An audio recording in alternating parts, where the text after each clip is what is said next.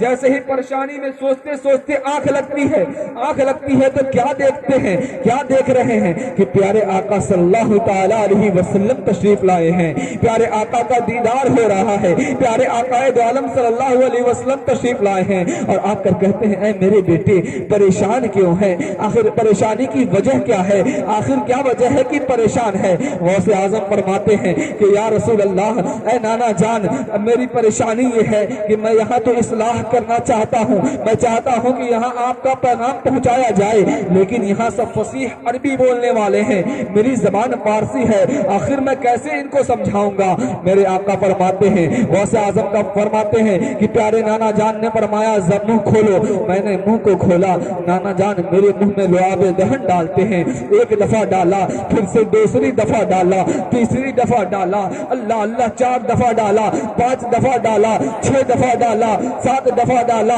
پیارے غوث اعظم فرماتے ہیں کہ 7 دفعہ ڈالا، اس کے بعد فرماتے ہیں کہ اب جا کر کے بیان کر دے، اب جا کر کے تقریریں کر، اب جا کر کے واعظ و نصیحت کر۔ فرماتے ہیں اس کے فوراً بعد کیا دیکھتے ہیں کہ میرے بابا جان حضرت علی المرتضیٰ تشریف لا رہے ہیں۔ حضرت علی المرتضیٰ آئے اور آ کر کہتے ہیں کہ اپنے منہ کو کھولو۔ حضرت غوث اعظم فرماتے ہیں میں نے منہ کو کھولا، جیسے ہی منہ کھولا حضرت علی المرتضیٰ میرے منہ میں لعاب دہن ڈال رہے ہیں، 1 دفعہ ڈالا، 2 دفعہ ڈالا، 3 4 5 6 دفعہ ڈالا، رک گئے۔ جب رک گئے تو غوث اعظم کہتے ہیں میں نے پوچھا کہ آخر کیا وجہ ہے، نانا جان نے تو 7 دفعہ میرے منہ میں لعاب دہن ڈالا تھا، تو مچل جاؤ۔ حضرت علی المرتضیٰ کہتے ہیں وہ تو امام الانبیاء ہیں، وہ تو سید الانبیاء ہیں، میں ان کا مقابلہ نہیں کر سکتا۔ اللہ اکبر یا رسول اللہ۔ غوث اعظم فرماتے ہیں میں اٹھا اور اٹھنے کے بعد لوگوں کو بلانا شروع کیا کہ واعظ و نصیحت کیا جائے۔ فرماتے ہیں کہ میں نے جب بلانا شروع کیا تو اس قدر بھیڑ آنے لگی کہ در جوق تعداد کے تعداد لوگ ادھر سے بھی آ رہے ہیں، ادھر سے بھی آ رہے ہیں، سامنے سے بھی آ رہے ہیں۔ جب میں غفیر ہو گیا ہے، بہت ہی بڑا مجمع جمع ہو گیا ہے، آپ نے بیان کرنا شروع کیا۔ غوث اعظم نے بیان کیا اور ایسا بیان کیا، ایسی تقریر کی حالات میں نے پہلے بتا دیا کہ حالات ایسے تھے کہ لوگ علماء ڈرے ہوئے تھے، کوڑے برسائے جاتے تھے حق بولنے پر، لیکن جب غوث اعظم نے بیان کیا تو ایسا بیان کیا کہ لوگ رو پڑے، اپنے کپڑوں کو پھاڑنے لگے، اور یہ وہی جگہ تھی جہاں سے غوث اعظم کا شہرت کا ڈنکا بجنے لگا۔ سبحان ظاہر سی چیز ہے بہت خوب کہ جب شہرت کا ڈنکا بجنے لگے تو حاسدین پیدا ہوں گے نا۔ ہمیں عبرت حاصل کرنی ہے اسے کہ گھبرائیں گے نہیں ہم، کہ ہمیں کسی بھی زمانے میں، جب میرے نبی کے زمانے میں حاسدین موجود ہیں، غوث اعظم کے زمانے میں حاسدین موجود ہیں، ہم اور آپ کیا چیز ہیں؟ ہم اور آپ کیا چیز ہیں؟ بھر کیف جب غوث اعظم نے تقریر کرنا شروع کیا، اب جب واز کرنا شروع کیا، لوگوں کو بتانا شروع کیا کہ تمہاری مسند پر بیٹھے ہوئے لوگ، تمہارے خلفاء جو تمہاری مسندوں پر تو بیٹھے ہیں، جنہیں تم نے حکومت کی گدی تو سونپ دی ہے، حکومت کے تخت پر تو بیٹھے ہوئے ہیں، لیکن وہ تمہارے حق میں تمہارے نبی کا جو فرمان ہے، جو تمہارے نبی کا حکم ہے، اس کی پیروی نہیں کر رہے، وہ عیاشیاں کر رہے ہیں۔ ان کے حریم میں یعنی ان کے گھروں میں 40 بیویاں ہیں، اس میں یہودی بھی ہیں، عیسائی بھی ہیں۔ اور علماء سے پوچھ لیجئے یا اپنے صوفیاء اعظام سے پوچھ لیجئے، چاہے جہاں سے پتہ کر لیجئے، کسی بھی شخص کو بیک وقت اسلام میں 40 بیویاں رکھنے کی اجازت نہیں ہے، وہ چاہے تو بادشاہی کیوں نہ ہو۔ اب یہ اپنے عیاشیوں میں ڈوبے ہوئے، کوئی بولنے والا تو تھا نہیں۔ غوث اعظم تشریف لے آئے، اب آپ نے بتانا شروع کیا لوگوں کو۔ جب لوگوں کو بتانا شروع کیا، اب بتایا کرتے ایک بیان آتا، میں نے کہا تھا نا، اس قدر بھیڑ جمع ہونے لگی تھی، دھیرے دھیرے غوث اعظم کے چاہنے والے اتنے ہو گئے کہ جب حاسدین کو پتا چلا تب حاسدین جمع ہونا شروع کیے۔ کچھ تو علماء کی لسٹ میں سے نکل کر آئے، علماء اکٹھے ہوئے اور گروہ علماء نے یہ پلان کیا کہ چلو غوث اعظم کے پاس چلتے ہیں، عبد القادر کے پاس چلتے ہیں، یہ تو عجمی ہے، یہ عربی میں بول رہا ہے، عربی بیان کر رہا ہے، فصیح عربی بول رہا ہے، سب سے بہترین بول رہا ہے، اس کے مقابلے میں کوئی ہے ہی نہیں۔ جو حق کا کام ہمیں کرنا تھا وہ یہ کر رہا ہے، عجم سے آیا ہوا ہمارے شہر میں آ کر عربی بول جا رہا ہے، سمجھاتا چلا جا رہا ہے، لوگوں کے دلوں پہ قبضہ کرتا چلا جا رہا ہے۔ اب پہنچے غالباً ایک گروہ علماء پہنچے اور انہوں نے تفسیر، چونکہ غوث اعظم تفسیر قرآن بیان کیا کرتے تھے، غوث اعظم تفسیر میں، اب انشاءاللہ تعالیٰ 10-15 منٹ میں آپ کو اپنی باتوں کو مکمل کروں گا۔ غوث اعظم تفسیر قرآن بیان کیا کرتے تھے، تو غوث اعظم رضی اللہ تعالی عنہ تفسیر قرآن بیان کر رہے تھے، بیان کرتے چلے گئے۔ علماء نے پہلے سے لسٹ بنا لی تھی کہ بھائی غوث اعظم کتنی تفسیر بیان کریں گے، 1 کریں گے، 2 کریں گے، 3 کریں گے، 4 کریں گے، 5 کریں گے۔ انہوں نے ایک لسٹ بنا لی تھی، کئی طریقے سے ایک ہی آیت کی کئی تفسیریں اکٹھا کر لی تھی۔ اب پہنچے غوث اعظم بیان فرما رہے ہیں، اب سب نے سوچا چلو اب سنا جائے۔ غوث اعظم نے بیان کرنا شروع کیا، آیت پڑھی، اس کی ایک تفسیر بیان کر دی، آیت پڑھی، اسی آیت کی پھر دوسری تفسیر بیان کر دی، تیسری بیان کر دی، چوتھی بیان کر دی۔ سب اپنی لسٹ دیکھ رہے ہیں، اچھا صحیح چل رہا ہے، 5ویں بیان کر دی، 6ٹھی بھی بیان کر دی۔ علماء اپنی لسٹ دیکھ رہے ہیں، صحیح چل رہا ہے، 7 بیان کی، 8 9 10 11 12 13، تقریباً 13 مکمل ہو گئے۔ اس کے بعد 13 ہی پر نہیں اترے، 14 15 16 17 تقریباً تاریخ میں آتا ہے غوث اعظم نے ایک آیت مبارکہ کی 40 تفسیریں بیان کر دی۔ اور جب تفسیر بیان کر دی، واز مکمل ہو گیا، جب اٹھے اس گروہ علماء کو پکارا اور پکار کر کے کہا کہ جو سیریل نمبر لے کر آئے تھے 13 تک صحیح تھا نا؟ غوث اعظم فرماتے ہیں کہ جو سیریل نمبر 13 تفسیر لے کر آئے تھے، چونکہ علماء نے جو لسٹ بنائی تھی نا وہ 13 تفسیر لکھ کر آئے تھے کہ اب غوث اعظم پھنس جائیں گے، لیکن آپ فرماتے ہیں کہ جو لسٹ لے کر آئے تھے وہ صحیح تھی نا؟ تو سب نے کہا، وہاں پر آ کر کے سب نے کہا، پہلے تو معافی مانگی کہ ہمارے اندر ہم سے غلطی ہو گئی تھی کہ ہم آپ کی بارگاہ میں گستاخی ہو گئی، معافی طلب کی، اور کہا حضرت ہم نے تو 13 کی لسٹ بنائی تھی، آپ نے تو 40 کی 40 تفسیریں بیان کر دی ہے، ڈبل نہیں ٹرپل نہیں، پار کر گئے۔ اور ایک دفعہ ہی نہیں، ایسا ہی نہیں ہوا، بلکہ ایک دفعہ اور کا معاملہ بیان کرتا چلو۔ غوث اعظم رضی اللہ تعالی عنہ بیان فرما رہے ہیں، غوث اعظم بیان کر رہے ہیں، ممبر لگا ہوا ہے، محسوس کیجیے اس وقت کو، غوث اعظم بیان کر رہے ہیں، ممبر لگا ہوا ہے، آپ بیان کر رہے ہیں، بیان کے درمیان پھر سے علماء کا گروہ پہنچا ہے، تقریباً 40 علماء موجود ہیں، اور علماء نے کیا کیا ہے، سوالات کے لسٹ تیار کیے ہیں، اور ایسے ایسے سوالات اپنی طرف سے تیار کیے ہیں کہ آج تو عبد القادر کو پھنسا کے دم لیں گے، آج عبد القادر پھنسیں گے ضرور، آج جواب نہیں دے پائیں گے۔ پہنچے، چونکہ غوث اعظم کا معاملہ کیا تھا کہ بیان کے بعد جو ہے کہتے تھے کسی کچھ پوچھنا ہے، کسی کچھ نہیں سمجھ میں آیا، یہ معاملہ چھوٹ دیا کرتے غوث اعظم۔ تو اب سوچے سب پھنسیں گے آج کے سوال میں، لیکن معاملہ بڑا الٹا ہو گیا۔ کیا ہوا؟ غوث اعظم بیان کیے جا رہے ہیں، بیان کیے جا رہے ہیں، واعظ و نصیحت کیے جا رہے ہیں، واعظ و نصیحت ختم ہوئی، اس کے بعد کہتے ہیں آج سوال نہیں ہوگا۔ فرماتے آج سوال نہیں ہوگا، سوال نہیں بلکہ آ جاؤ، ہو گیا معاملہ ختم، مسافہ کرو، جاؤ۔ اب سب پریشان ہے کہ اتنا زبردست سوال بنا کر لائے تھے، کیسے سوال ہوگا؟ بہرحال سب آئے، آنے کے بعد غوث اعظم کے بارگاہ میں جب پہنچے، قریب پہنچے، تو غوث اعظم رضی اللہ تعالیٰ عنہ انہیں اپنے سینے سے لگاتے ہیں اور کہتے ہیں اس سوال کا یہ جواب ہے نا؟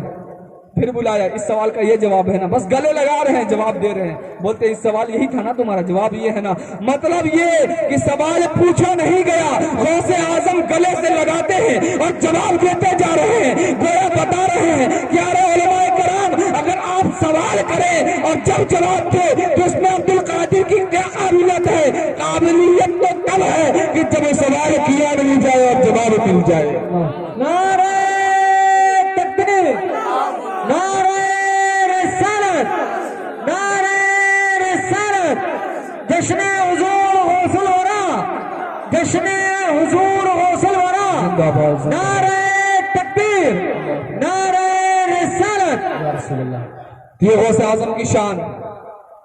اب جب غوث اعظم نے واز کرنا شروع کیا تو دور دور تک آوازیں جانے لگی، لوگ اکٹھا ہونے لگے، اور تعداد کے بارے میں جاننا ہے تو سنیے، جب آپ نے بیان کرنا شروع کیا تو اتنی تعداد ہو گئی کہ جب ایک دفعہ بادشاہ جو اس وقت کا جو خلیفہ اپنے محل میں بیٹھا ہوا تھا، ایک پہ بہت ہی زور سے آواز آئی، پورا محل جیسے لگا ہل جائے گا۔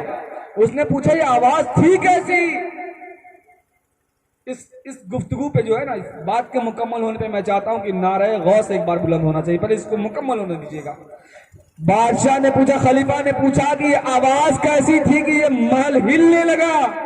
تو کسی نے بتایا کہ جناب غوث اعظم رضی اللہ تعالی عنہ کی بارگاہ میں اتنے مریدین موجود ہیں، اتنے مریدین موجود ہیں، اتنا واعظ سننے والے موجود ہیں کہ غوث اعظم نے چھینکا ہے، الحمدللہ کہا ہے، سب نے جب یرحمک اللہ کہا ہے تو اس کی آواز سے آپ کا محل ہل گیا۔